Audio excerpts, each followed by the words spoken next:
BRS అల్లర్లకు కుట్ర చేస్తుందంటూ కాంగ్రెస్ దుష్ప్రచారం చేస్తుందంటూ BRS MLA Palla Rajeshwar Reddy counter ఇచ్చారు. సీఎం రేవంత్ రెడ్డి డైరెక్షన్ లో పోలీస్ వ్యవస్థ పనిచేస్తుందన్నారు. శాసనసభని బుల్డోజ్ చేసుకుంటూ ముందుకు సాగుతున్నారంటూ మండిపడ్డారు పల్లా. ఇక శాసనసభకు గొడవకు సంబంధించినటువంటి విజువల్స్ బయట పెట్టాలని డిమాండ్ చేశారు పల్లా. కేటీఆర్ తప్పు చేస్తే దీనిపై సభలో చర్చ పెట్టాలని పల్లా రాజేశ్వర్ రెడ్డి పట్టుబట్టారు. అప్పుడే అరెస్ట్ చేసినట్టు ఇన్ఫర్మేషన్ ఉందట. ఎమ్మెల్యేలు మాట్లాడతారు, ఏసీబీ ఏం చేయబోతుందో వీళ్ళే చెప్తారు, మంత్రులు చెప్తారు, రేవంత్ రెడ్డి చెప్తాడు.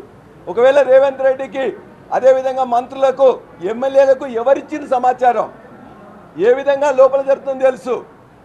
డీజీపీకి తెలీదు, ఏసీబీ వాళ్ళకి తెలియదు, కానీ వీళ్ళే తెలుసంట లోపల ఏం జరిగింది మొత్తం కూడా వీళ్ళే నిర్ణయిస్తూ ఉన్నారు. కానీ మీలాగా పైసలు తీసుకొని కిరాయి మనుషులు మా దగ్గర ఎవరు లేరు. అందరూ ఉద్యమకారులే, అందరూ ఉద్యమం చేసి ఇలా తెలంగాణ తెచ్చుకున్న వాళ్ళే.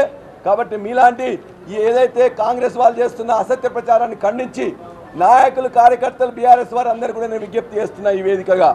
ఖచ్చితంగా ఇవాళ కేటీఆర్ గారిని కుట్రపూరితంగా అరెస్ట్ చేసిన సందర్భంగా ధర్నాలు శాంతియుతంగానే చేయండి, ఏ ప్రదర్శన ఉన్నా శాంతియుతంగానే చేయండి. కాంగ్రెస్ వాళ్ళు రెచ్చగొట్టినా కూడా రెచ్చిపోకుండా మన యొక్క వాయిస్ అనేది ప్రజలకు ఖచ్చితంగా వినిపించాలి.